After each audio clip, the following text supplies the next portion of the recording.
For some reason, I cannot figure out this trailer.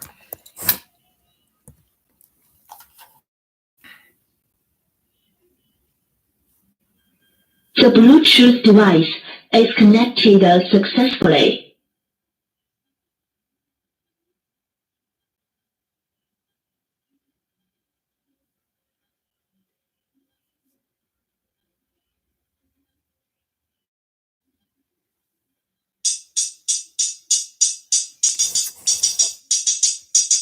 You can define my because my cat belongs to me. You can define this love because I got more things than the people say. Mirror, mirror, tell me true. When will the oppressed have their due? When will the oppressed have their due? When will the oppressed have their due? Mirror, mirror, tell me true. When will the oppressed have their due? When will the oppressed have their due? When will the oppressed have their due? People wanna know why I do what I do. People wanna know why I screw who I screw. But it's my right, I can choose who I choose. Keep the focus on you and you won't be so confused. Try to figure out the need, it's gonna keep you feeling blue. It's gonna keep you feeling blue. It's gonna keep you feeling blue. It's gonna keep you feeling blue. You can't define the sea because my cat belongs to me. You can't define this love Cause I got more friends than the deep blue sea. Mirror, mirror, tell me true. When will the oppressed have their due? When will the oppressed have their due?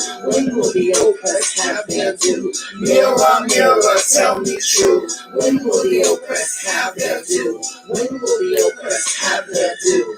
When will the oppressed have their due? You can define my pussy. Oh, you can define. Because my cat belongs to me. You can't define this love. Cause I got more friends than the deep blue sea. Black boy, a black boy, a black boy. I say chick, little jeans type of chick. Keep me out with the lace. You don't know I'm in the place. Don't matter if you try to hate. This must be blessed with grace. Got my mouth in my face. No womanhood. It's not up for debate. Now you can't rewind it. You can't unbind it. Vaya shayado, vaya shayado, vaya shayado, vaya shayado. I'm this. Got some real shit. You can't define my pussy because my cat belongs to me. To the guy, to the guy. You can't define my To the guy, to the guy.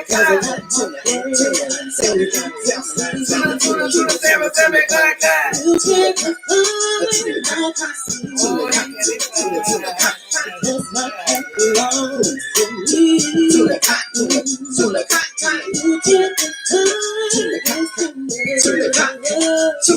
Cause I got more brains than the deep blue sea. Yeah.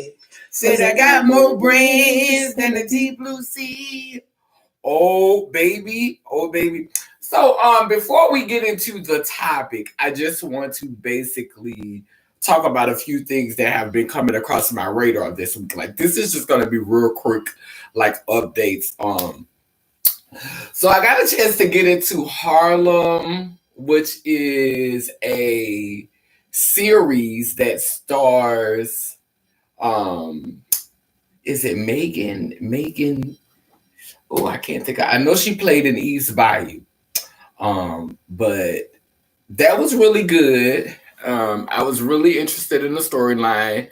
I live for it. But it's like a whole lot of like it's like this remake of Sex in the City. I'm starting to see this like in Girls Who Run the World and Harlem. It's kind of like this black version of Sex in the City, so to speak.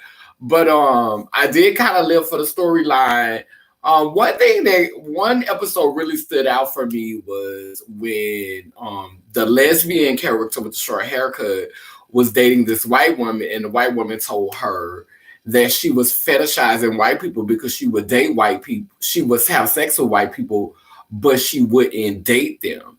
And so for me, I don't really think having sex with someone but not being willing to date them is necessarily fetishizing them unless you seek them out to have sex with them and you only want to have sex with them. Like if they want to have sex with you and they hollering at you and they after you and they want to have sex with you, then that's a different case. Like if I'm out in the club or I'm out somewhere and you come up to me and you hit me up and you holler at me and I'm like, all right, you cute, like you attractive, but I just don't see you for no relationship. Like I don't see myself being in a relationship with you. I'm just, we just feeling this vibe right now, and this vibe might be a sexual vibe. So I don't really see it as fetish if you're not the one who is pursuing the person. Like if it's making itself available to you, then that's not necessarily a fetish. So but that's all I really wanted to say on Harlem. Like I don't have that much to say about that. Then I saw the Cinderella story with Billy Porter. And I just gotta say, I think that Billy Porter did an amazing job as the fairy godmother. Like I was really moved by Billy Porter's performance. It was very moving. I think Billy Porter is extra, but I mean, when you're on the big screen, big extra is what it's about. So I get it, it's the nature of the beast, so I get the extraness, the ego, but I think Billy Porter is very extra. I love the way he can be extremely funny and powerful at the same time. Like I love the way he kind of moves between power and humor. Like he can say something really, really powerful that's going to make you think, but he can be hilarious at the same time. So I really kind of live for that about Billy Porter. And his performance when he was getting her ready for the ball, like when he did his little closing finale and he turned back into the butterfly, I was like, I literally got chills. So like I really want to commend Billy Porter on that performance. I'm coming late. I see everything late. Yeah, I see everything. Making good. So I come and I see everything late. What else I saw this week that I wanted to comment about? Oh, I do want to talk about Jasmine Davis, one of the stars of The Shy. I want to dig into her, and I was doing a little research on her, and I found out that she was post-op, and I think that's interesting to me. Because it's so many girls that give that narrative, and I'm not, trying to speak up under a girl clothes or nothing, but it's just you never know in the industry if a girl is post-op or pre-op, because a girl, will be told by her handlers that maybe she should say she post-op, to move her career forward. Like it's like, you really don't have to talk up under your clothes if you don't want to. People shouldn't really be worried about what type of genitalia you have between your legs. But a lot of times when you're trans, you have to come out twice. Like you have to first you have to come out to show people that you're not gay, but you are actually trans. Like you have to come out of this notion that you're gay as well. Then you have to come out about whether you're pre-op or post-op, so people could know what exactly you got going on in the bedroom. So it's like trans people have to come out twice because it's like what we got going on up in here. Okay, so we get it now. You're not just queer or you're not just gay, same gender loving, but on top of this, you're also, like how are you maneuvering in the bedroom? Because a lot of people they want to know that. I mean, we are a very sexual society, so we look at things in terms of who's doing who's getting it, and the gag is a lot of times who you think getting it is not the one that's getting it. I mean, I think with my situation, it's a little bit more obvious because I talk about it all the time.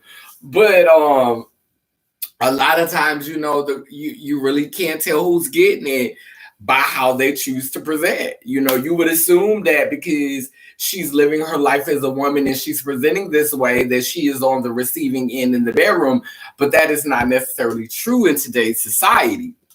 So yeah, but that's a whole nother topic. But yeah, I was very impressed about Jasmine's role on The Shy. I really enjoyed her character. I'm not gonna dig into that too much about The Shy, like talking about that too much, because I want to save that for a later day because I am gonna watch it again with somebody special to me, and we're supposed to be discussing it together.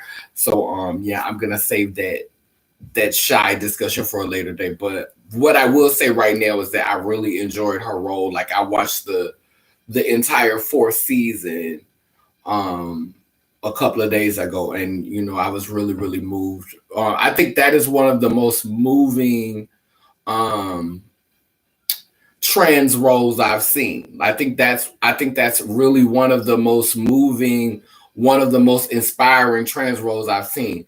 Like I liked her better than Amaya in Star. I liked her better than Laverne Cox in Orange is the New Black.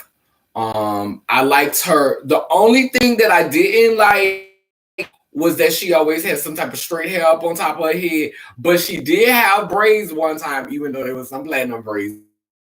But she did have braids though, so I'm gonna be gracious because they give us some braids one time. But I liked her character. I lived for what she stood for. I liked for how she championed, the women who were being abused as sex workers. I appreciated her work and how she did that.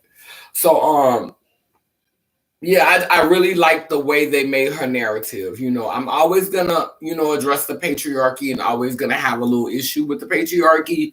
But as far as roles that I've seen that fall under the construct, that has been one of the more impressive roles, one of the more dynamic roles, and one of the more relatable roles that I've seen a trans character have, or a trans being have. So shouts out to Jasmine. You did an amazing job with that. And it's so interesting because one of my closest friends' name is Jasmine Davis. And I was calling her the other day and I was like, girl, do you know about this character named Jasmine Davis? You know what I'm saying? That's light skinned like you, girl. But she live in Cali. But anyway, I now that I talked about all of the little stuff that I was doing this week, I want to have like a serious conversation about being a sex change and experiencing depression after the surgery. So I was doing some research on postpartum depression earlier this week, among a whole bunch of other things that I've researched. But I was doing some research on postpartum depression, and postpartum depression can literally last up to a year. And not only does the female or the carrier of the baby experience postpartum depression, but the person who's fathered the baby or the other partner can also experience postpartum depression. So postpartum is not something that is exclusive to the woman who's carrying the baby. Postpartum is a depression that one experiences after childbirth, and both parents can experience postpartum depression. So there's another one called baby blues or something like that, and it lasts a brief amount of time. But postpartum depression can last anywhere from a couple of months to an entire year. And this made me think a little bit more deeply about how after the sex change there's there's a lot of depression. Um, I think the year before the sex change and leading up to the sex change, it was a really good time for me. I was really excited. I was focused. I knew what I wanted. I was saving the money to make it happen. So I was on a high note leading up until the surgery. And you want to be in a good place mentally when you're getting ready to have a life changing surgery. Like, you do not want to be in the doghouse going in to have a life changing surgery like that. And so I could honestly say I was really in a good space, but no matter how much preparation you do for a surgery like that, um, a surgery that for the most part is irreversible, no matter how much, no matter how much you prepare for that, once it happens, it's nothing like going through it. Like, I know some people who've gotten it, and a lot of girls, they ain't just really finna let you in, child, and let you know their vulnerability. But what I learned from a lot of girls is they relate to my vulnerability. So they don't always have to share what's going on with them. Just the fact that we're in each other's circle and that we're close with each other, I can telepathically sense that my stories resonate with you. So you don't always have to be vulnerable and share with me, because I understand if you're gravitating towards my messages and the things that I'm saying and the things that I'm talking about, then telepathically, which is, you know a lot of people pronounce my legal name Tella, which is like telepathic. So, I'm picking up on all sorts of frequencies telepathically. But like, I just have a unspoken connection with a lot of my sisters who have undergone the surgery, who I do communicate with, maybe not regularly, but every so often. And even though they aren't as vulnerable or perhaps as transparent as I am about the process, I know that we can resonate with each other. I know there's some resonation there. So yeah, it was very depressing right after the surgery. Like, for me, like, it was very depressing.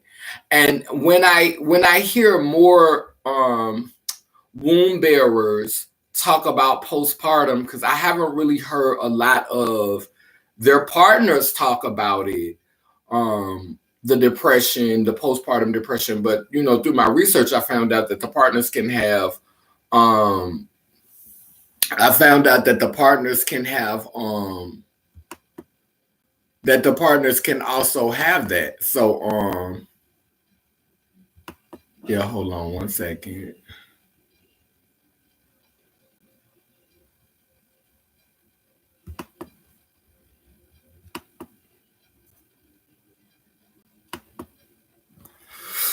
Yeah, girl, don't nobody have time for that tonight. So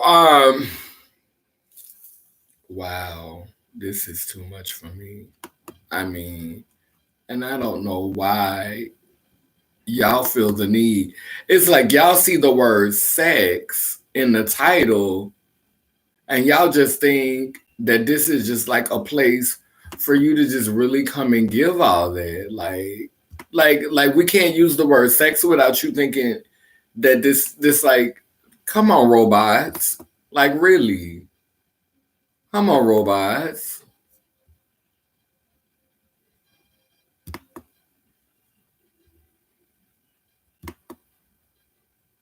You should be ashamed of yourself. Find something to do with your life. Harassment. I'm gonna say harassment and bullying.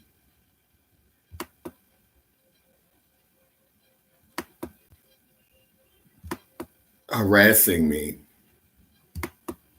Yeah, that's harassment. Stay your ass from off of here. So as I was saying, like it really made sense of just like the severe depression that you experience after you've experienced something that's life changing, you know, giving birth to an aspect of yourself, you know, because I think for womb bearers, you know, those who bring life here through the womb, I think that you are bringing forth a different version of yourself for the most part. Because this is your DNA mixed with someone else's DNA, and you're bringing forth another version of yourself. You know, basically, that's what this is. You've manifested another version of yourself. And going through the sex change creates an opportunity for you to have different experiences where you can develop different aspects of yourself. And so one is not so tangible, whereas they both are tangible, but physical birth, like to physically bring life here, to physically bring another being here, this is a multiplication of self.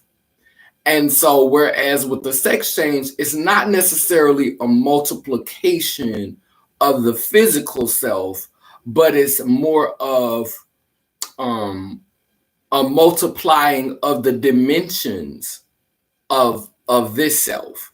So this self, this avatar develops another layer. It gets more texture. It gets you know, there's more dimensions, there's more aspects, you know, but it's still one physical avatar. Whereas through childbirth, you actually bring another being out, and this is a multiplication of the being. So the being is being multiplied. Whereas in the sex change, it's just you expanding in dimensions and layers. And so change is difficult for a lot of people. Change does not come all the time without consequence. And not all consequences are bad. You know, consequences are basically the results of actions that we take. So, you know, there can be good consequences. You know, if I eat healthy and I diet, the consequences of that is weight loss, feeling better about myself. So consequences don't always necessarily have to be a bad thing. For me, I think consequences are just the results of whatever it is that you're doing or whatever it is that you're taking on. And so the sex change is spiritually giving birth to another aspect of your being, to some experiences and some wisdom and some stories, and some culture that you may not have tapped into without having had that surgery. And it can be depressing, you know, it can because it's a loss, you know. And I think that's another way that the two are relatable, that the birthing process is relatable, because you're carrying something that you have to release. Oh my goodness. Who that was another dimension that just had opened up in the conversation. Wait a minute, you're carrying something that you have been carrying, that you now release, that you now let go, that you now free. Oh my goodness.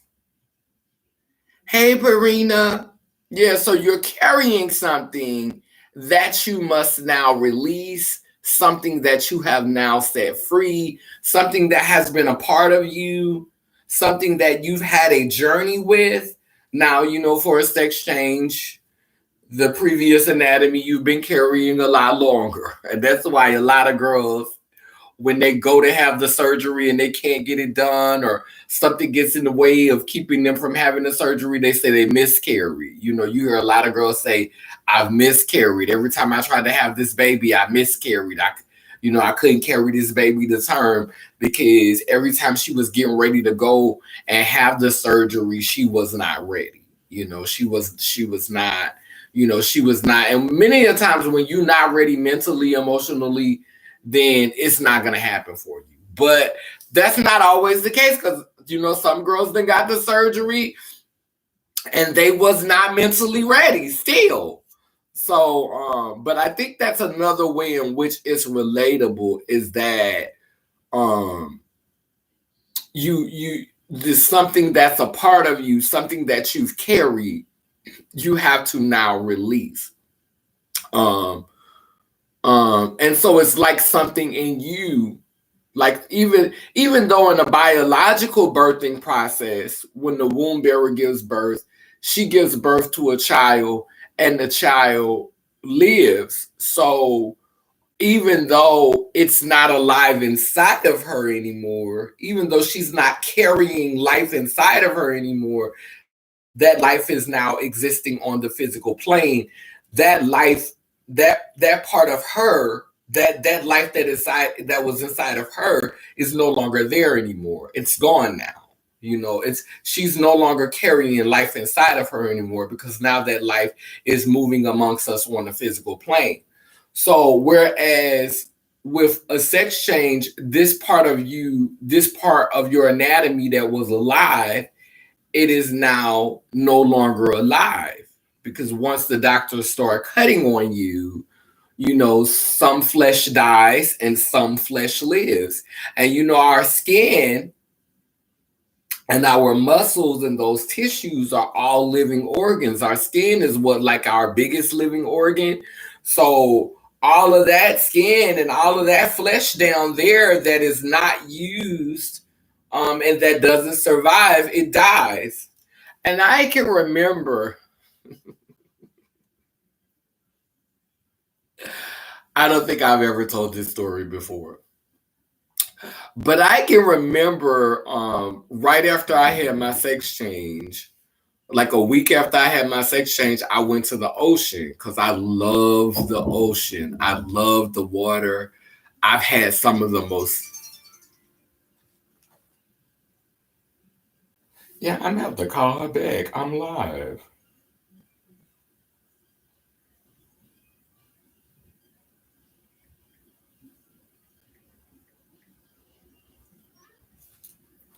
Yeah, I've had some of the most spiritual,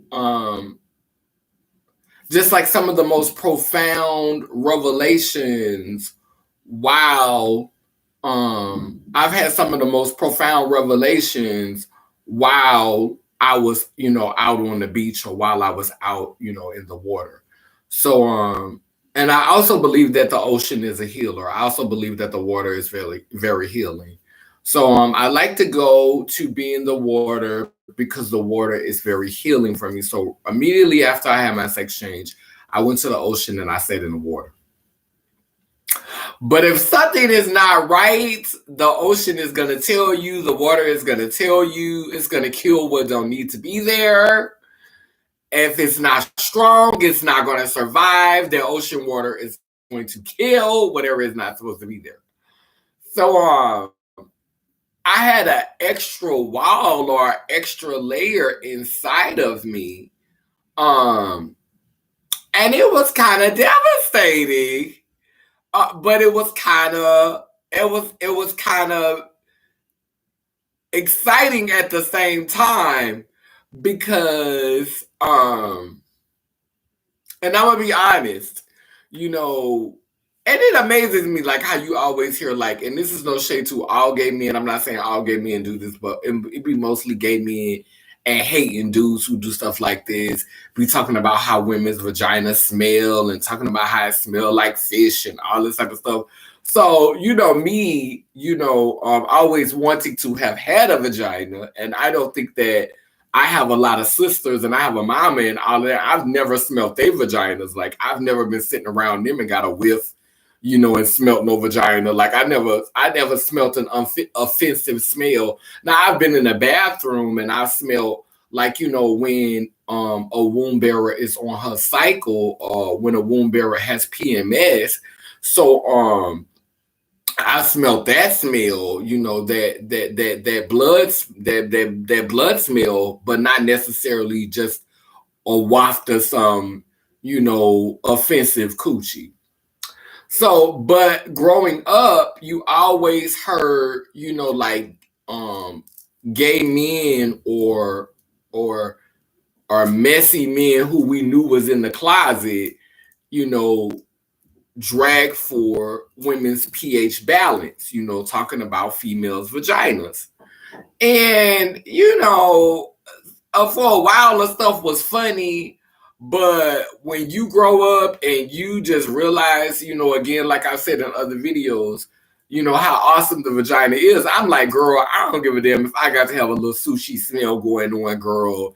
Give me this vagina, girl. If I got to have a little light sushi going, girl, y'all gonna be all right. Because, I eat my fruits and my vegetables, but I also like my seafood. Because so I can't say if my coochie was biological, that she wouldn't be a little smelly sometimes, girl, that pH balance wouldn't be off sometimes, girl, because that girl likes to eat her little crabs, her little snow crabs, and her little Dungeness crabs, and her little shrimp and her little crawfish. So her coochie might be smelly like the fish, for real, every now and then. So, yeah, you might have to deal with that seafood smell, baby, because there might be a little seafood going on at it. And girl, mine is not biological, and every now and then, girl, that girl be like, ooh. Girl, don't let me be there on some tights all day long, girl. Hey, girl, it's hot in them tights, girl. Girl, it feels like somebody cooking some fettuccine or something, girl. But anyway, girl. So when it first happened, girl, like all of the stuff that people tell you is just like gross, and and you have to remember, the dominant people that was around us who's saying all of this hate and stuff, because we really don't have no lot of female friends. So most of my friends at the time was people who had penises.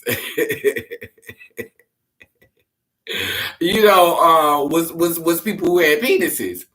So, they'll make their little smart comments, and be mad and talking about the smells and the scents and all that. But deep down inside, it's like a rite of passage almost, to experience that, your body giving a different kind of odor. Of course, it does not smell like a biological vagina, but it's a new type of odor. It's a different type of odor, and it's not an odor that smells like sweaty balls.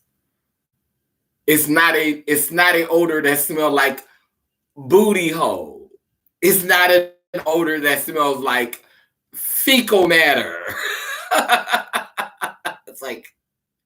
It's like that third gender smell.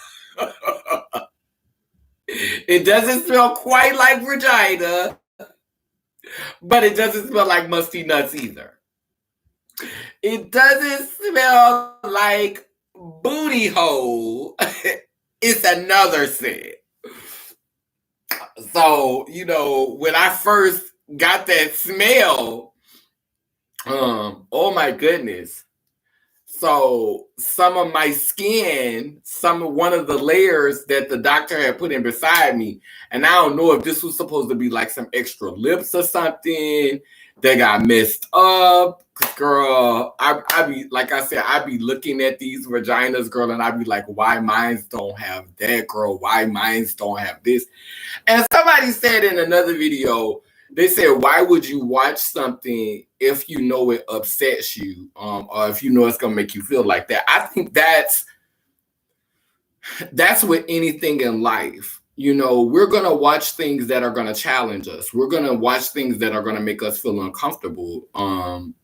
And that's just, I'm not fixing to dodge it or avoid it because it makes me feel uncomfortable, or because I'm feeling away. Like, I can handle feeling uncomfortable. Like, I don't feel beaten down or broken, because again, I know who I am. Let me give you a prime example. Last night, me and my daughter, we was at the grocery store.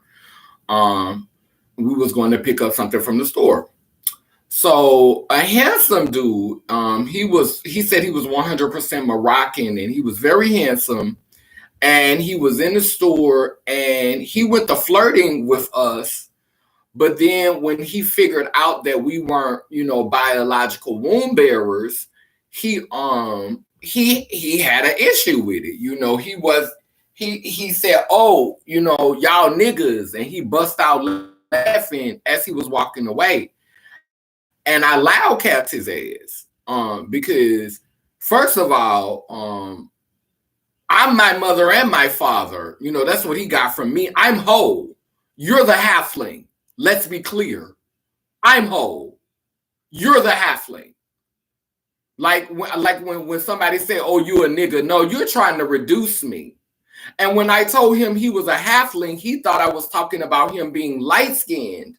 He thought I was saying that he was a halfling, and he started telling me he was pure Moroccan. He was 100% Moroccan. Baby, I'm not talking about your nationality. I'm talking about your gender. I'm talking about how you see yourself. I'm talking about your identity. I said, you're the halfling. I said, I'm my mother and my father. So, he got in my face. He got in my face, and he said, I want you to know that you're getting grace right now, because nobody in this neighborhood has ever disrespected me like that. Nobody in this neighborhood can talk to me like that. So you're getting grace right now. I said, I'm not getting grace right now. I said, this is not grace. He said, because it was my fault. I stepped into a trick bag. When I started talking to y'all. I went into a trick bag. So you went into a trick bag because you said hello? You went into a trick bag because you were respectful enough to say, how are you doing, saying hello. So saying hello and greeting people put you in a trick bag, because it wasn't going to go any further than that. It wasn't going to go any further than that. I am not interested in somebody who doesn't respect who I am. I don't have to pretend to be anything or fit into a construct or fit into a box. I am not one of those beings who is trying to do that. Child, you need to accept all of me, because I'm an amazing human being. So if I got to diminish myself or downsize myself or shrink myself to get you to accept me by pretending to be this or pretending to be that, baby, you too shallow for me. You're too superficial for me. Speaking of shallow and superficial, they covered the Material Girl song, and I was listening to that Material Girl song, and I was seeing how that might have been a brainwashing for a lot of trans women and a lot of cis women. Like this whole material girl narrative. We're living in a material world, and I am a material girl. Like, okay, I understand to a certain capacity. We do need materials to work with and supplies to use, and that's a part of being a part of society. But girl, don't get carried away. Like, and see, that's where I'm different at. Like, he felt like his voice, he was mad because I raised my voice at him. He was mad because I didn't speak to him at a lower tone. He was telling me to lower my voice. No, I'm not gonna lower my voice. You didn't lower your voice when you was walking out the store saying y'all niggas and bust out laughing. You didn't lower your voice then. See, when he felt like he knew something and it didn't interest him and it wasn't his thing, all he had to do at that point was say, y'all have a good day, and turn around and walk out. Nobody was thirsty. Nobody was chasing him down. Nobody ran up on him and was in his face trying to holler at him. He was making his way back to the back of the store to try to run his game. Now, mind you, after I finished booking him, because nothing he said calmed me down, I continue with my reads and I talk just as loud as I want to talk. When I got ready to walk out of the store, I looked at the owner of the store. I said, how many times have I came up here?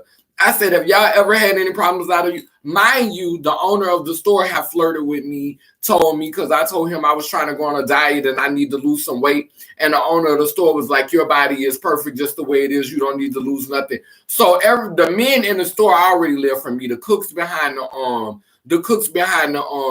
ones who cooking the food, the ones who at the cash register, never have no problems with any of them. You come, looking like you could be on 2100 21 Jump Street, looking like you could be in 21 Jump Street. You come up in here, yeah, you was cute, yeah, you was sexy, yeah, you was handsome, but nobody was checking for you. Nobody was breaking their neck trying to get at you. Nobody was dying to be in your face. So when he got ready to walk out the store, the owner of the store gonna give him his beer free. Gonna give him his beer free and let him have the beer for free. And when the owner gave him the beer for free, he gonna say, yeah, see how much respect I get? Hey, Nova. He gonna say, see how much respect I get, see how much respect I get. He gave me my beer for free. And he said, I gave you peace tonight. Basically he was like saying I could have fucked over you. I said, you ain't giving me peace, you gave yourself peace. He said, why you feel like that? He said, why you feel like that? You wasn't going to do nothing but call the police. I said, call the police. I said, karma was going to get you. Sweetheart, you better Google me. You better Google my name. Both of them. You can Google me anywhere, honey. You want to do violence and harm to me? And I ain't done nothing to you. I don't walk around here harming people and trying to hurt people and trying to do violence to people. And you getting mad at me because you flirted with me and my daughter. You realized that it wasn't your type of party, or at least you was too ashamed to admit what type of party you was on. But you realized it wasn't your type of party. So you decided that you wanted to demean somebody and you wanted to diminish our value by twirling out the store talking about something. Man, I ain't know y'all was niggas, huh? You wanted to get loud and call us niggas. No. You are the halfling. Let's be clear. I'm whole. I am my mother and my father. I'm not denying them. I am my grandmother and my grandfather, my great-grandmother and my great-grandfather. I am whole. You're the halfling. You're the nigga. I am a man. You're the man. I'm a manifestation. You're the man. I'm a manifestation.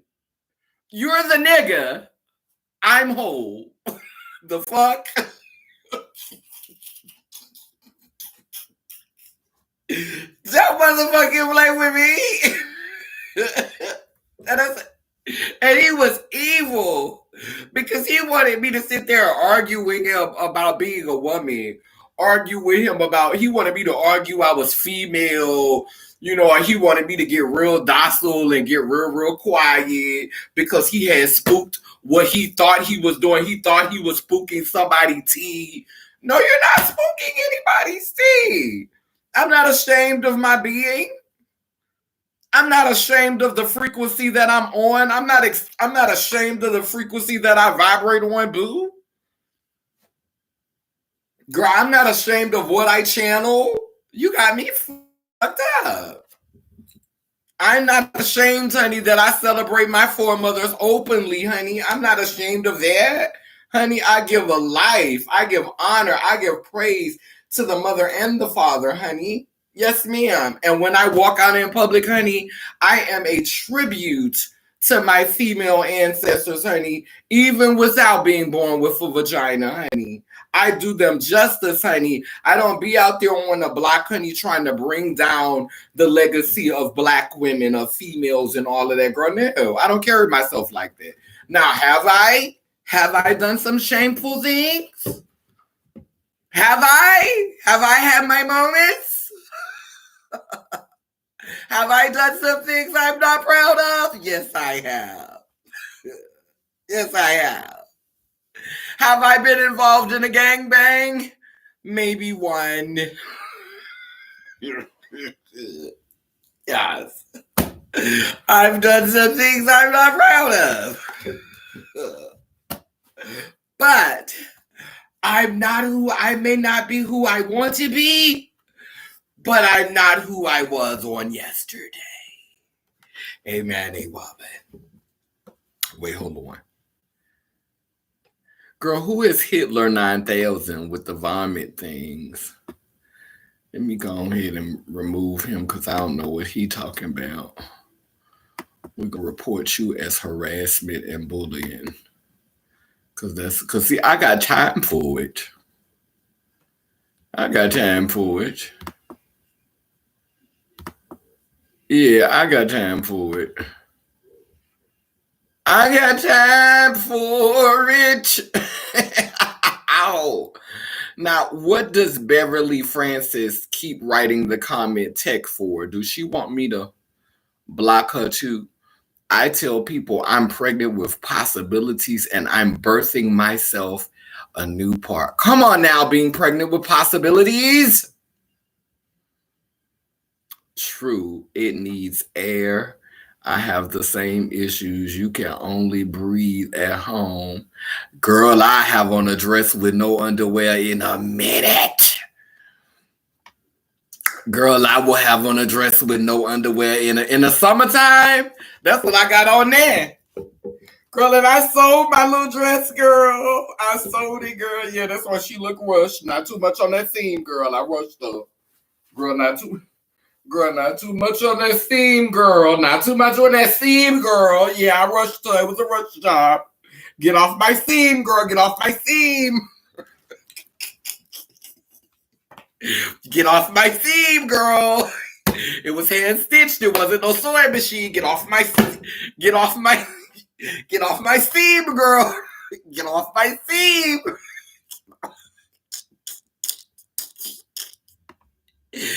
Get off my motherfucking seam, girl. Oh, you like to hear? Well, okay, guys, like trans girls, please. You probably talk to girls, but right. And quiet as kept, he wanted it. That's why he was trying to stunt when he was walking out of the store. He gagged when I stood up to him, though. He gagged. They always gag with a girl who fishy stand up to them, girl, because they be thinking we supposed to be scared, girl. They be thinking we gonna be, oh, I'm trying to blend in. I'm trying to be passable, girl. I don't want you to clock my tea, girl. Girl, he clocked my tea. Oh my God, girl, he clocked. I be like, girl, boy, fuck.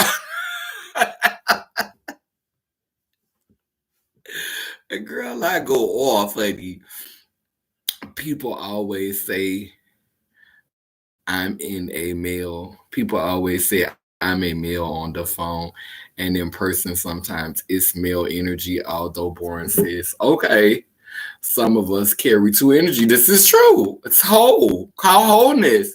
You know, I think all of us carry it. It's balanced differently, but a lot of us don't like to acknowledge it. Girl, see this right here? They about to whoever this is right here, this naked online, like I done reported y'all. I don't know how the fuck y'all keep coming back.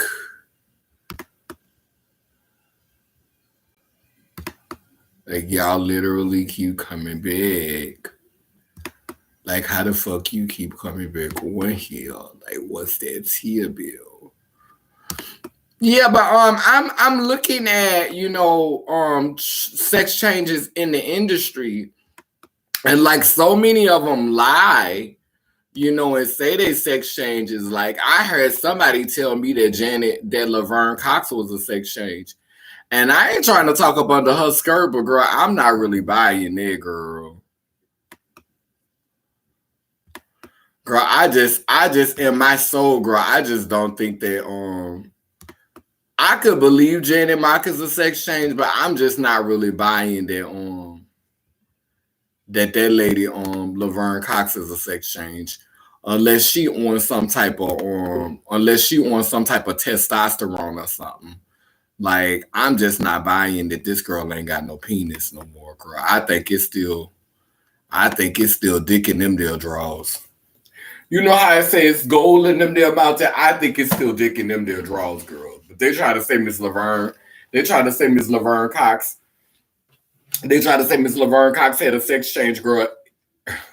Girl, they don't call her Cox for nothing, girl. I'm sorry, girl. I'm just not buying it, girl. I'm not buying it. Now, at first, I believed Sydney Starr had a sex change. But, girl, as Sydney Starr started to get older, girl, I was like, Now, Amaya, to say Amaya ain't had no surgery, Amaya's skin is real pretty. Like, Amaya, Amaya, she got to be moaning or laser or having some sickening ass facials,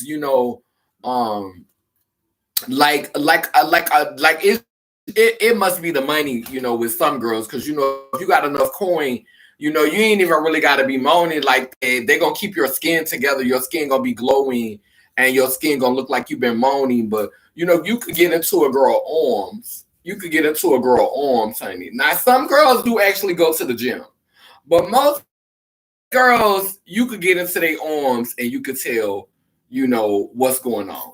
If she a little chubby girl, then yeah. But most girls, you could get into their arms and tell what they got going on. Like, if a girl arms is fleshy, she either moan a lot, she castrated, or she done had the sex change. Normally, or she young. She's extremely young. Like 15, 16, 17 years old, in your early 20s, the girls be still kind of soft when you that young. But when you start to get in your 30s and you start to get in your late 20s, like after 27, they say that's when you're fully developed biologically as XY. And so that's when your body really starts to give off its masculine tease that it's going to give off. And if a girl is on, and when a girl, and I hate my fat arms, but these fat arms is a sign of no nuts. I'm thinking about like how they jiggle. Like, some girls, they still have their nuts, and they nuts be pumping and bumping. And girl, they'll have big arms, but it'll be big solid arms. But it ain't no arms where you just jiggling fat on the bottom like that. Like, so yeah, it's your arm. But there's the rare exception of girls who can be castrated. There's rare exceptions of girls who can be castrated and girls who can have sex changes and be muscular because they work out, because they go to the gym. But that's typically not a natural aesthetic of a girl who's had the sex change. Once a girl get a sex change, she stopped looking so athletic and she stopped looking so muscular, unless it was just deep in her genetics and her mama and daddy was like that, and her grandmother and her grandfather was like that. Like, if she just have it in her genetics, like her people just look like bodybuilders. Like, that's just her fucking genetic makeup. But most of the time, girls, once they start playing, removing stuff from below the skirt, that start breaking down. You start looking softer, that skin look different. So, some girls like now Sydney Starr had to go on and admit Sydney Starr had to go ahead and admit, honey, that she still was packing. But Sydney Starr had us fooled, baby, talking about she was a sex change. And this was the thing for me that started to give it up for me. Like, Sydney Starr just give too much to be a sex change. Like, most girls, when they get the sex change, they don't give all of that. Like, sex change girls, you don't see a lot of young sex change girls giving all that. You see mostly young pre-op girls that give all that extra.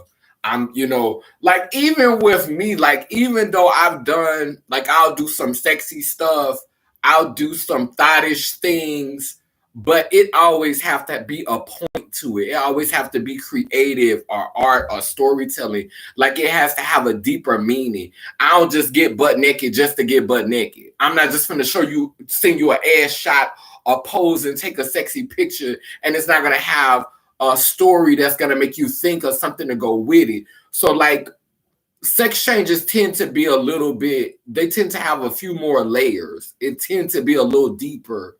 It's not just gonna be look at my ass and look at my titties. Like, it starts to become deeper for you when you become a sex change girl. Now, I'm not gonna say that all sex changes that there's no such thing as a shallow sex change who is hide the ass. They exist.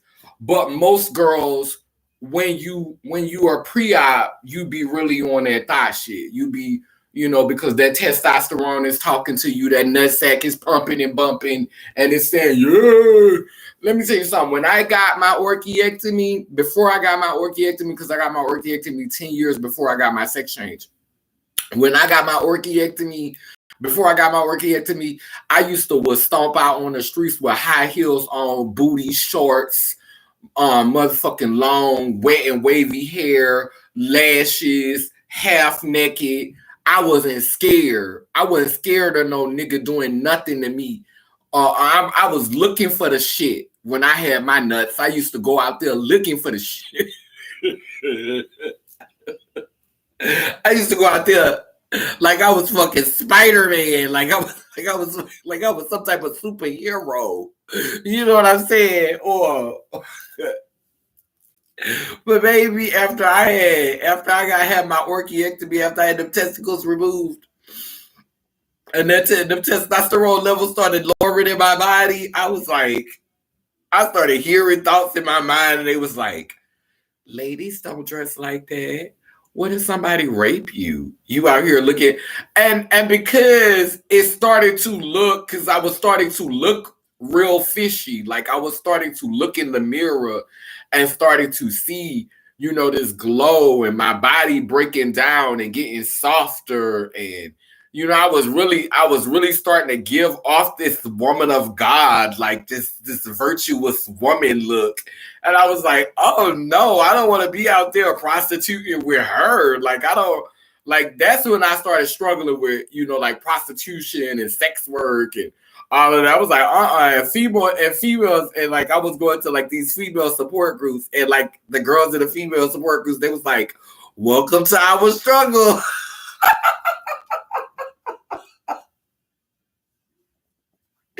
Stuff I never thought about before, stuff I never worried about. Chill, I would be out half naked, titties hiked up to my chin, booty cheeks hanging out, walking down the street. Didn't care what nobody said, didn't care what nobody thought, honey, because that nutsack was talking to me, honey. That testosterone was talking to me, honey. Oh, but see when I got rid of them nuts? When I got rid of them nuts,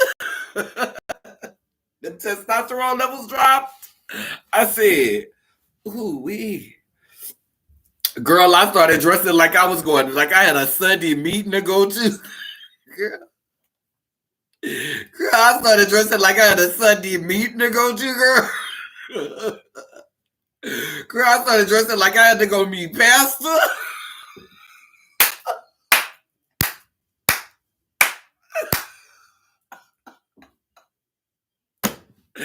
Woo-wee. Girl, I started dressing like I had to go be Pastor Sunday.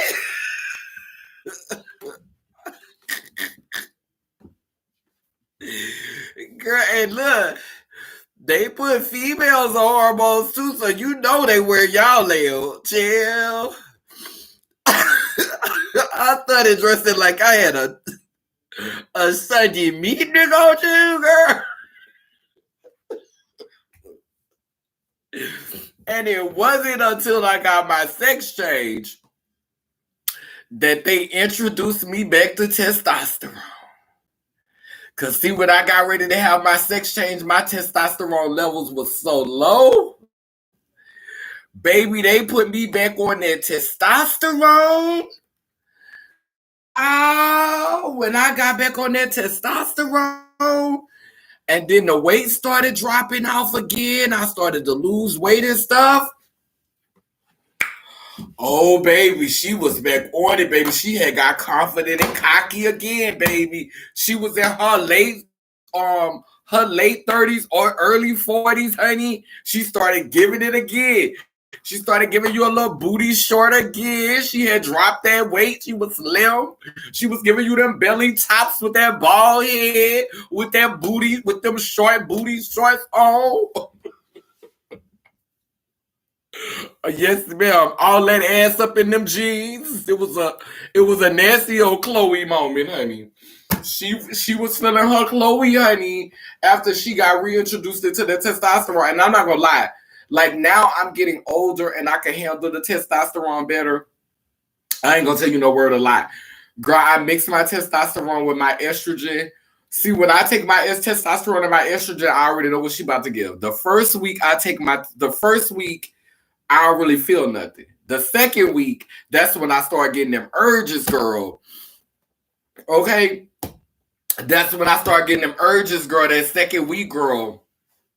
Then the next thing you know, girl, she got the rub, girl. She got the play, girl. She got the tickle, girl.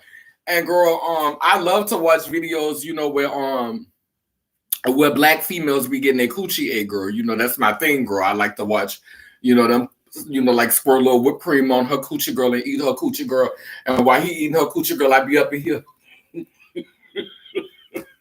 Oh, yeah. Girl, but see how the testosterone used to have me, girl. How the testosterone used to have me, girl. Was, girl, I used to have to go run out there in the streets, girl, and have sex with many men. Many men. Girl, that testosterone are going to kick it in, girl. And I ain't gonna lie. I done had a little adventure. I had a little adventure this summer, girl. I had a high girl summer. I ain't gonna lie. I had a high girl summer, girl. Was a high girl summer. So, girl, she trying to cool it down now, girl. She on that cool it down, girl. She trying to mess with that one man, girl. That one man is the plan, girl. That one man is the plan for right now, girl. She trying to stick with that one girl. But, girl, she was a high girl summer, girl. It was a high girl summer, Mo. Girl, one time that lady had ended up at a sex party, girl. That lady had ended up at a sex party, girl. Girl, that lady was how I got here. Girl, and let me tell you something. Motherfuckers that be saying they gay and they don't do this and they don't do that, girl. But baby, you give somebody the right drug, girl. And girl, everybody, girl, you give them the right drug, girl. And gay will become straight. And straight will become gay. Girl, bisexual, girl, give them the right drug, girl. And Miss Thing, girl, is my panties coming on. My love is gonna cause. Ooh, there goes my shirt up over my head. Oh my. Yes, ma'am, honey. You give them the right drug. Oh, yes, ma'am. You give them the right one, honey. And it doesn't matter what you say, how you say you identify or what sexuality you say you is, honey. You give them a bump of that coke or a hit of that Tina or a hit of that rock. And girl, baby, ain't nobody. Girl, everybody lying, girl. When I'm in, he is terrible. I want to find a man, LOL. And myself, I know, girl. And that's how I done got, girl. I lock myself. I'm so thankful for my toy. I be having to tell myself, though. But you know, sometimes that heat come on you and it's like, fuck this toy. Because you know, one thing a toy can't do is eat no pussy. And the messed up, the toy can't perform oral sex, period. So, you be looking for a partner because you be wanting that. You want them kisses, you want them pets, you want them rubs, you want that caress, you be wanting that.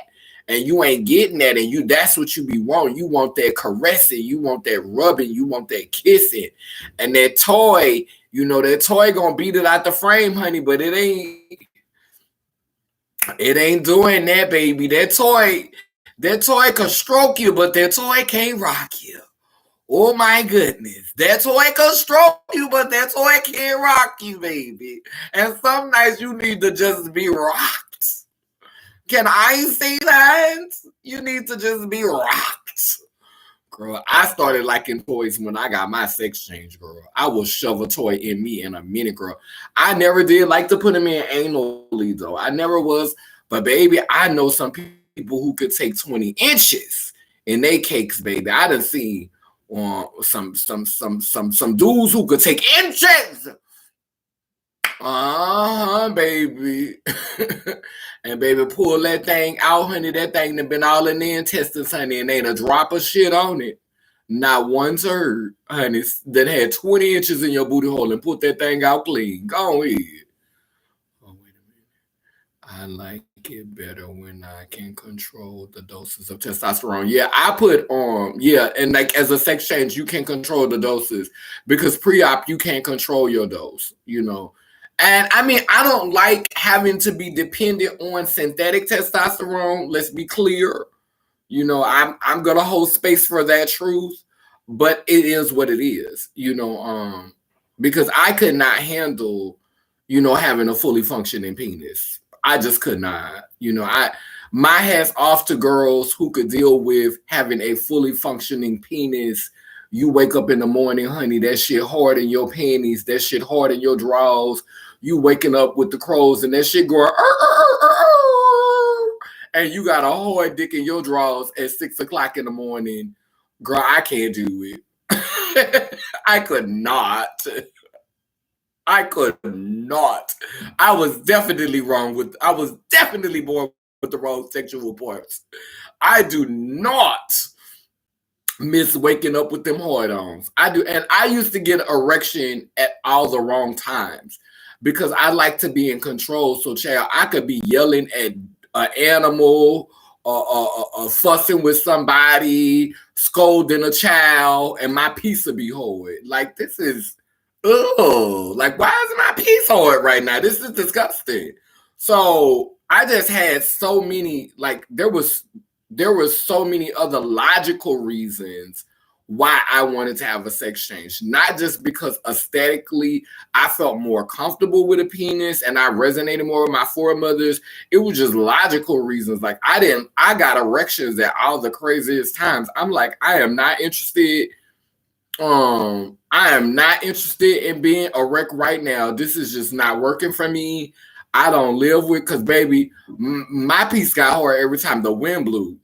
Yes, ma'am, girl. I was one of those girls who could get another girl and be ready, you know what I'm saying, in 15, 20 minutes, girl. I was when I was a girl that was, having sex and, was topping with the trade and stuff like that. Oh, child, he'll do me and my booty, I do him in his booty. He'll do me and my booty, I do him in his booty. He'll do me and my booty, I do him in his booty. Child, we go 5 and 6 rounds. My turn, your turn, my turn, your turn. Girl. And girl, with the last boy that I was doing that with, girl, I just felt like a truck driver. I was like, no, girl, this is just too much, girl. I just got tired of it, girl. I was like, And a lot of men, they super, super like they just be acting so hungry for it. Like men would be just so hungry for my penis. It would be like, damn, do you even need me to be here? Do you want me to just take my piece off and just set it on the bed? Like, you're not worried about my titties. You're not worried about my booty, my hips, my breasts. You ain't worried about none of this. The only thing that you focused on is my piece. And that's why I couldn't keep it. Because I wanted somebody who was going to actually love me for me. Not my fucking penis. Like, damn. Like it wore me out. Like I be getting with men and men will just be so hungry. I mean, like you just have to see the look of starvation that would be on some of these men's faces. That's why when people say you got the sex change thinking that it was going to be this when it was really, I knew what I was giving up. I knew that I wasn't going to be able to make money as easy as I used to make money. I knew that, I was good. The boys that were attracted to me, the boys, I saw the tide was turning towards pre-op girls. I knew that pre-op girls, it was going to be a season where pre-op girls was going to be get uplifted. But girl, I'm sorry, I couldn't keep my peace. I just couldn't do it. I couldn't do it because they was acting too hungry. And one thing I despise is a man who act like he's so hungry for peace and then want to get in public and wants to be the alpha man. You taking hungrier behind the scenes, you starving for this peace. But then when we get out in public, I got to act like the most submissive and the most docile, no, this not what we're gonna do. If you're gonna be whole, if you gonna channel femininity and you gonna suck and lick and take, then baby, we need to balance this out, baby. You know what I'm saying? You need to have a come to Jesus, Oshun, Yemaya, Obatala, whoever it is that you come into. I'm gonna need you to have that moment and figure out who you are, because you're not gonna sit up here and give off toxic masculinity and then beat me to the bedroom with your booty hole gaped open. We're not gonna do that. That's what we're not gonna do. I'm not gonna participate in that with you. I'm not keeping my penis to play these games with you.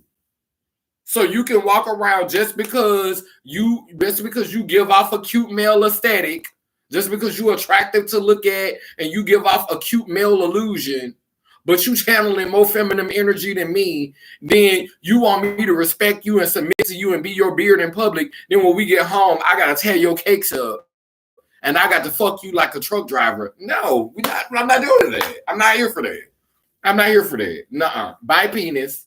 Mm-mm. And guess what? I'm not missing no dick.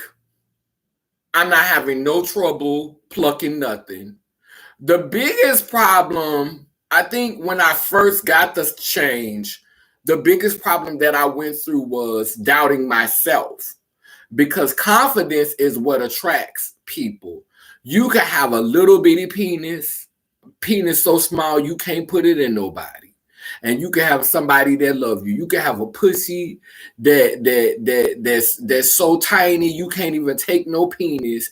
You know what I'm saying? But you could still pluck somebody. It's just about confidence, because regardless, they're gonna cheat on you. They're gonna cheat. They're gonna if a person is a cheater and they're not used to being faithful, they're gonna cheat on you no matter what you got between your legs. Like I said before, so make sure you comfortable with what you got between your legs, because that was the thing that just wasn't working for me, is that I was meeting all of these men that wanted to be the head of the relationship and wanted to be in this binary, and be in this binary setup with me digging in your cakes. No.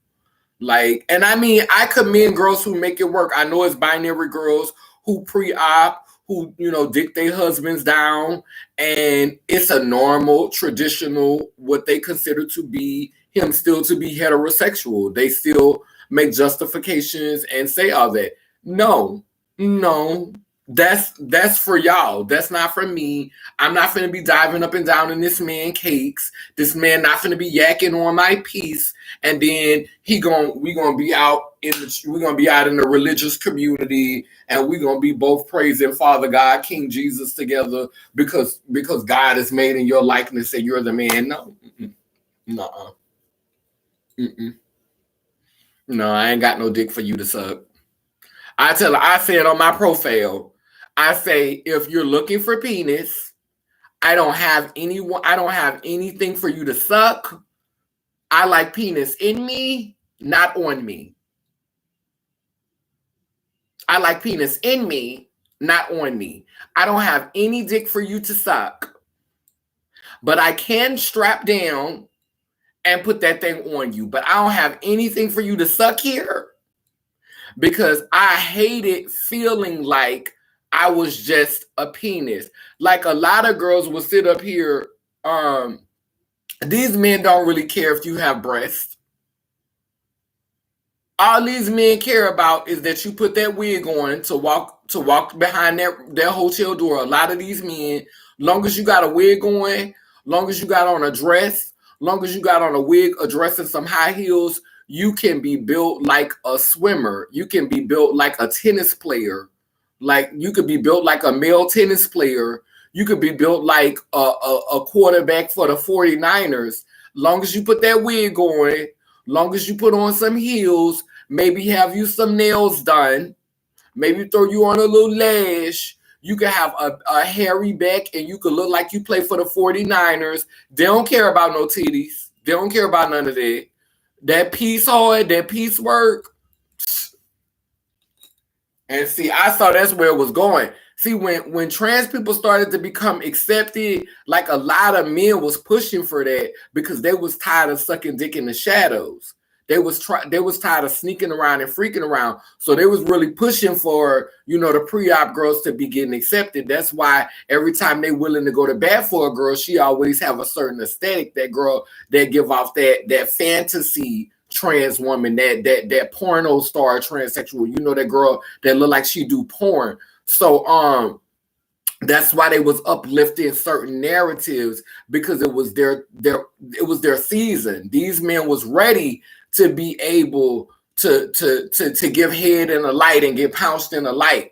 And so they wasn't really rooting for all trans girls to be free. They was just trying to make it a set, they was helping the girls because it was helping them. Yeah, let's build a narrative for trans women. Let's make a space for trans women, because I'm tired of having to suck these dicks and get fucked in the shadows. I'm tired of having to do this shit. Like let's make a narrative for the girls. Let's stand up for them. Let's go to bat for them. Because baby, we need these girls to be normalized. So we ain't got to sneak around and continue to be on the low fetishizing. We can fetishize in public. So I knew that the season of the pre-op girl was coming because of the way that they was eating behind the scenes. These men was living. And let me tell you, this is the gag. I had sex with so many, like I would have sex with gay men, especially when I was in Atlanta. I would have sex with gay men. When we would get together, the gay men wouldn't even bottom with me. Like, this the gag. Men who considered themselves heterosexual, men who were heterosexual would bottom for me. But when a gay man would be with me, he would not bottom for me because he looked at me as a woman. And so he felt like he had to top me. That's the gag. That's the tea y'all really don't be getting. When a gay man would be with me, he always will want to top me. A gay man would never let me top him. But a man who identified as heterosexual would let me top him because he looked at me as a woman with a penis. So it was his way of having a woman to top him. Ain't that crazy? So when a gay man was with me, he wanted me to be on the bottom. And when a straight man was with me, sometimes he wanted me to be on the top. Y'all ain't getting it. Do you get that, T? Did you get into that, T? Did you get into that, T? The straight man would top before the gay man. They go from prudes to put me in the mix.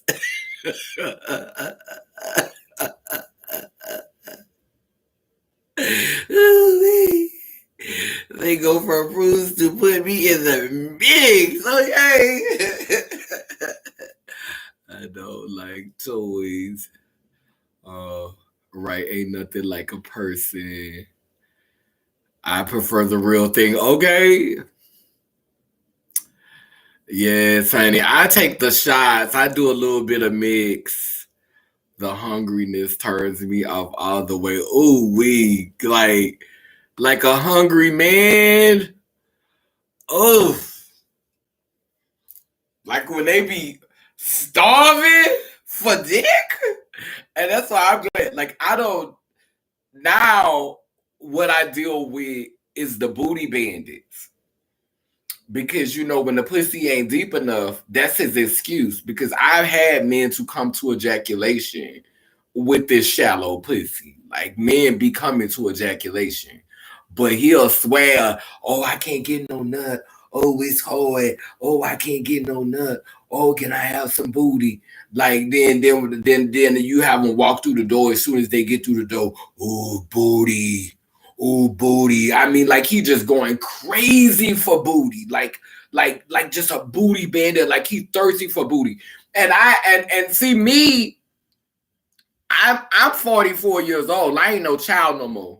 So when a man is disrespecting me, I motherfucking slap the shit out his motherfucking ass. I be like, this not how this about to go. Nigga, I ain't no motherfucking prison turnout. I'm not a prison turnout. No, I'm not a prison punk. This is not a rape scene in OPP. This is not Oz. You got me fucked up.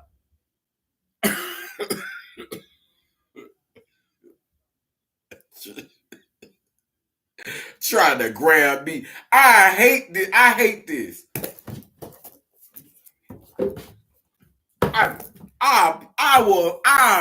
Baby, you want to see me fight? Handle me roughly.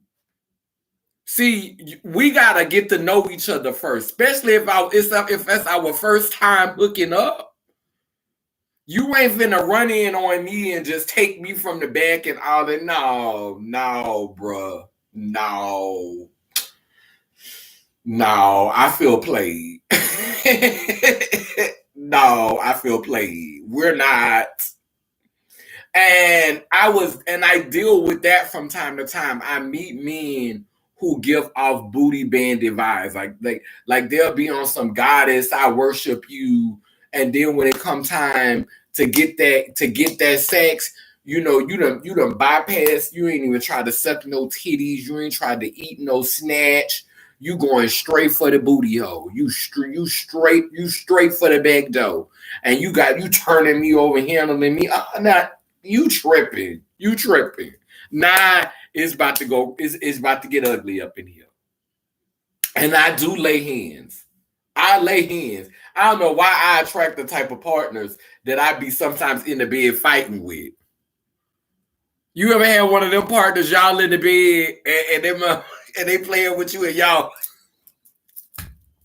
y'all still end up fucking?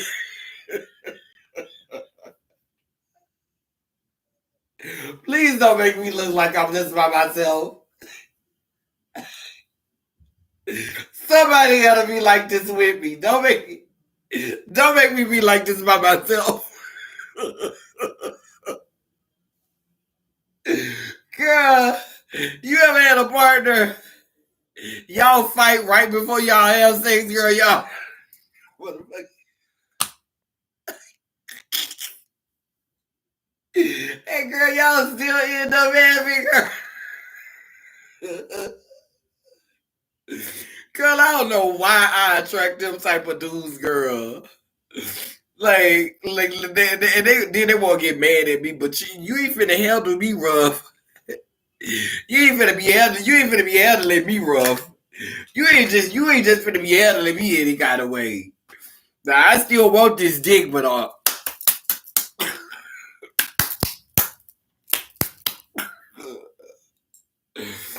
I still want it, but first you gonna have to get these heads.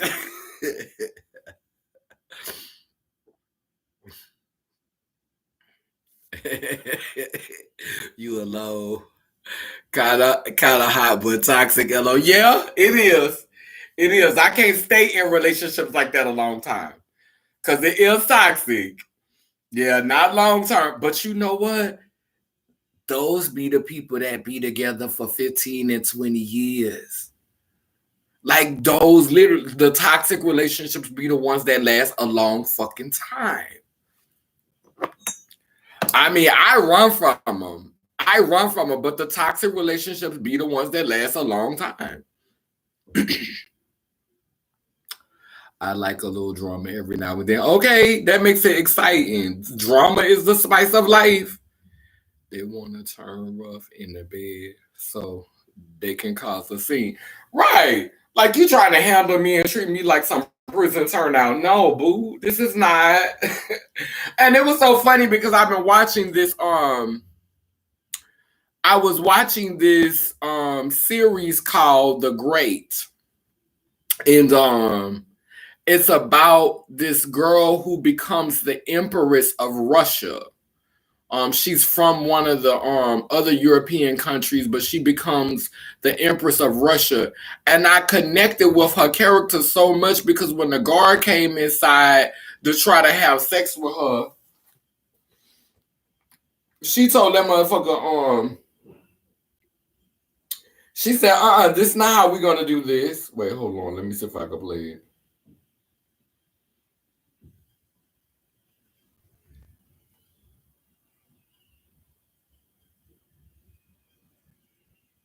I must don't have it.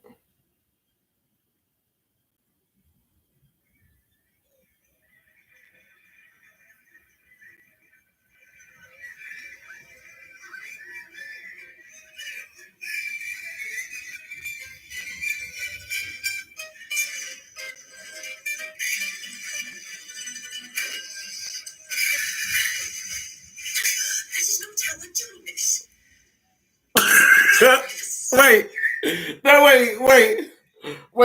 I gotta put it on this. I gotta put it on this one so you can hear it. Cause The Bluetooth device is ready to pair.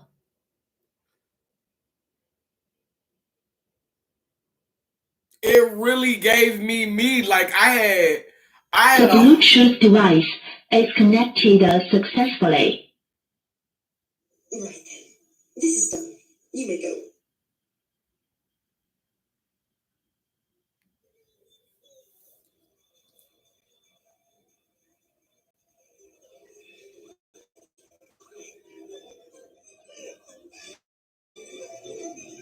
now they finna go back to her bedroom. Watch how you gonna do her. Don't tell her doing this. Exactly. That's fine. Oh, you have lice in your beard. I know. Beard lice has been going around the guards. Right then. This is done. You may go. He had lights in his beard. She said, no, you could go. We're not gonna do this. Cause she wanted some kissing and some affection and some romance, but he had bugs in his beard. So she was like, child, I can't get it rough. Cause you don't know me like that. And we can't be romantic because your beard nasty. You could just go ahead and go, baby. Never mind. We tried. Didn't we almost have it all, girl? What it is, close but no cigar, girl. No. But she turned around. He tried to turn her around, and he tried to hit her from the back. And she caught a flashback. She turned around and she slapped the shit out of his ass and said, "This not how we doing that." And a lot of men be seeing that stuff on porn, like they be watching porn and they be seeing like these hypersexual situations on porn where these women be doing all of this extra stuff on porn, and they be thinking that that's what they be expecting in real life. Now don't get me wrong, if me and you having sex and I done snuck and did a little party favor, I'm on a little something extra besides the trees and besides a cocktail, girl, I might give you the time of your life, girl. Girl, if I done messed around and did some other foolishness, girl, and I'm feeling super sexy, girl, you might be up here talking about something. I hear the time of my life, and I never felt this way before. Yes, I swear. You might have the time of your life. But girl, ain't nobody on that level all the time, girl. Sometimes this is gonna be some basic girl. Girl, give me a couple of kisses, girl. Girl, suck on them teeth, girl. Suck on these, girl. Lick on these, girl. Rub on them thighs, girl. Go down a little, do a little munch, girl. And let me tell you something. That's the way to get hit. See, men be thinking they could just whip out their piece, girl. They be thinking they could just whip out their piece, girl, and get some head, girl. No, ma'am, girl. How head goes is, girl. 69. Don't nobody owe nobody nothing, baby. Baby, while I'm sucking you, I'm gonna need to be sitting on your face, baby. I'm gonna need you to put it in your mouth, baby. I need you to be eating, babe. Eat, babe. Eat, babe. Be hungry. I'm gonna need you to be hungry. If I'm eating, if I'm sucking, you need to be eating. Everybody's mouth needs to be full. Everybody's mouth needs to be full. Period.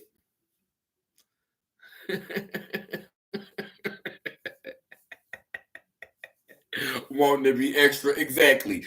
But everybody's mouth needs to be full. I can't stand a man who wants you to suck on him, who is demanding fellatio from you. Then they have the audacity to say you always big and you always want something. You always want, like talking about then men be mad when you ask for money. Well, child, I'm not guaranteeing no orgasm because you done came over here and you think your dick's so magical that that's the only thing you need to do is that you could just whip out peace and I'm gonna be like, now behold the Lamb, the precious Lamb of God. Like when your piece drop out, like when you pull out your piece, I'm just gonna say, oh, oh,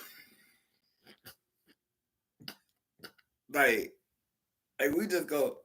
Like when you pull out your piece, we just go in excelsis Deo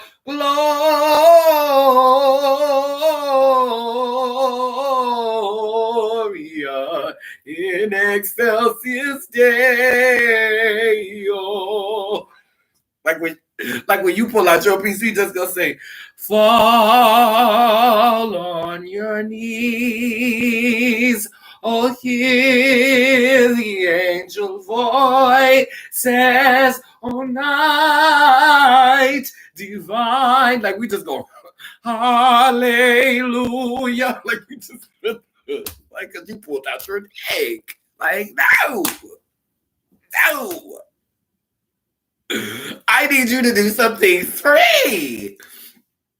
Oh, this is a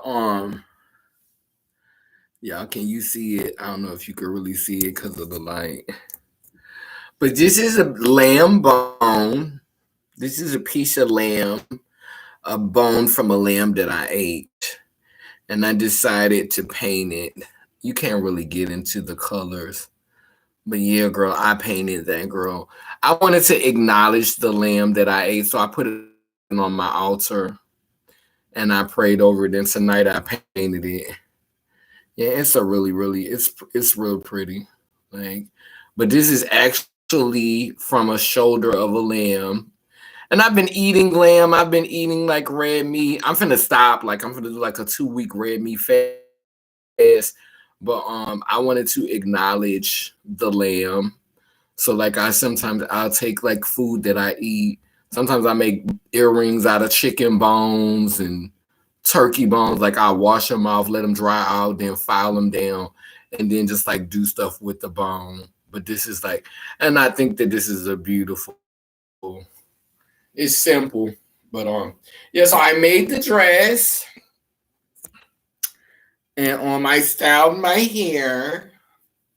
It's got some coral shells in it and some wooden bones, some wooden beads in it, and some the shells that you use, like the Orisha use these shells to like tell people story and stuff. Yes, the lamb is sacred. Yeah, that's why. That's why Cherry make them pay. Right, they be acting like it's a gift, right? Some are selfish and not want to give oral. They never need to ask for nothing. I hate those type. My exes are like that. Yeah. Like you want somebody to like you just whip out your dick and I'm supposed to be like, oh, thank you. Oh, look at this big beautiful cock. I love to praise cock. I love to praise your cock. No, boo.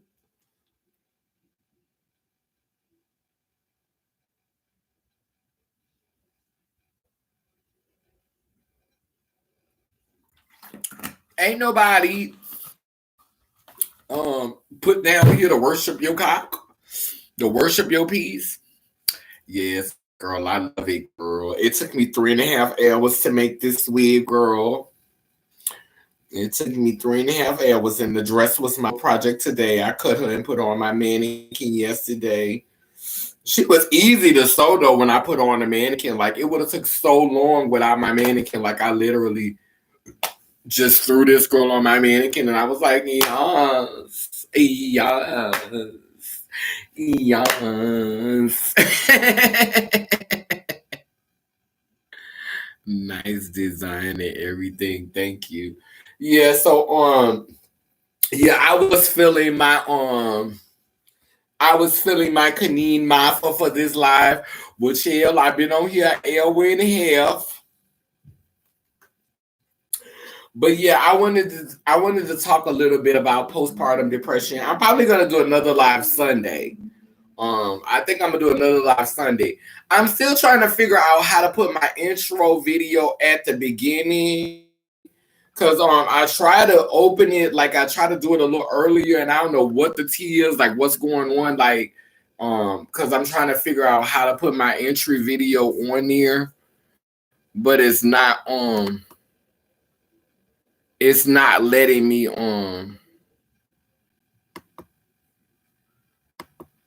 yeah, it's not letting me put my intro video on there. So I've been trying to work on it. I don't know what your tea is.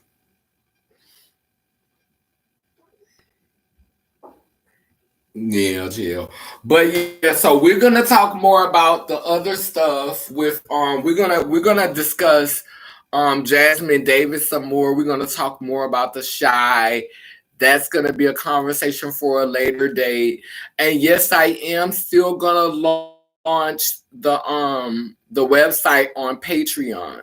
I'm wanting to do that closer to the new year. So that's why I kind of like been stalling a little bit because I'm just trying to like take a break. Like the only place that I'm actually sharing is on YouTube. I haven't been active on my Facebook. I deactivated my Facebook page last week.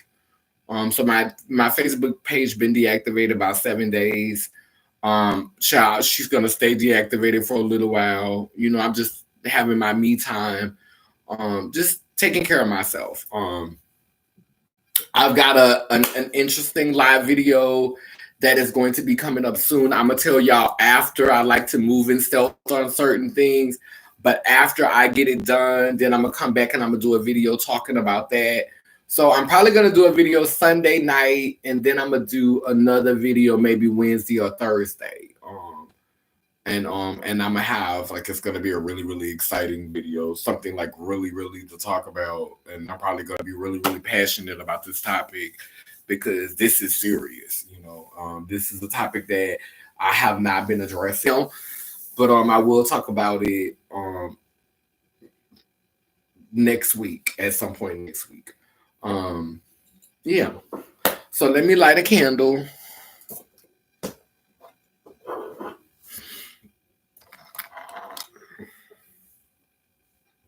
For the ancestors.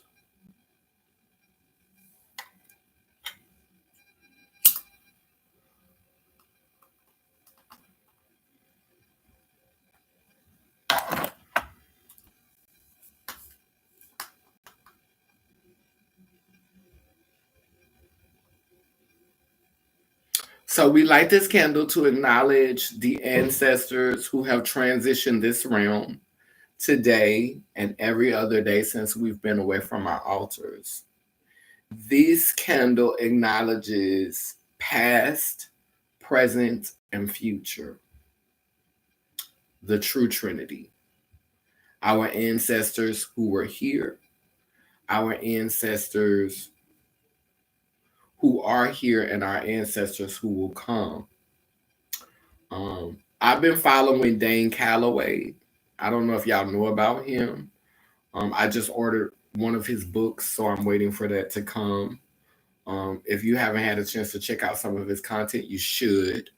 Um, and Dane Calloway is one of those people who remind us of our indigenous and aboriginous roots here in this land. He reminds us, along with his wife, because he has a wife who works with him, and they put out some amazing content. And they remind us that all of our ancestors did not come over here on slave ships. That some of our ancestors were already here, and so we need to remember that. I know it's embarrassing, to acknowledge that we we have basically been conquered on our own land. It's easier to say that we were carted in, and just to focus on that story. That you know, not that we tricked ourselves and we got caught up in this foolishness that we sold us. Like, we don't want to have that conversation.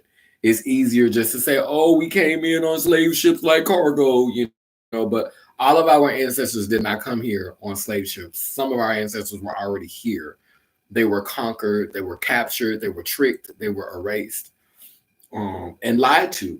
And so, when I light this candle, I want to acknowledge those ancestors that we don't always highlight during Black History Month, those ancestors that we don't always talk about when we go out to the election polls to vote, because some of our ancestors fought and died because they wanted nothing to do with this corrupt system and this corrupt religion, this corrupt reality. So these candles, they burn to acknowledge those ancestors, as well as the ones that we know of and the ones that we celebrate in this reality. Amen, a woman. Down that I stay cool, it keeps spinning and turning. Ian Gani, Yanko Kalukalo, which means I am a child of God goddess. And if I am, you know you are. As this light diminishes on the physical plane, it grows with a fire and intensity on the spiritual plane, blessing our ancestors to find their way as they dip, which means to dwell and wait, to dwell in power and purpose. Amen, a woman. Dip. Dwell in power and purpose. Amen, a woman. Love y'all. Good night.